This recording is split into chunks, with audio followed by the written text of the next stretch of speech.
Gagibis, may natandaan akong kwento. Etong kwentong to kasi, batang kwento. Hindi ko alam kung ako lang ba o kayo. Tayong lahat. Mahal. Nag-spoken po. Hindi. Pero bigla ko naalala.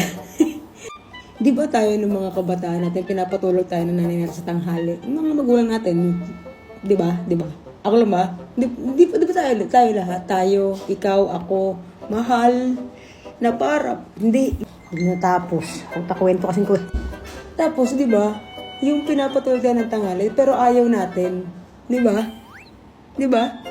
Tapos bigla ko naalala, may one time, pinapatulog ako na nagtulog-tulogan ako.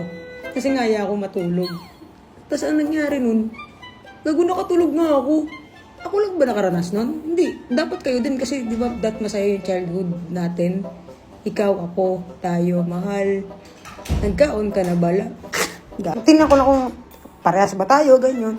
Na ayaw matulog, tapos nagtulog-tulogan, tapos natuloy yung tulog, nakatulog talaga yan siya.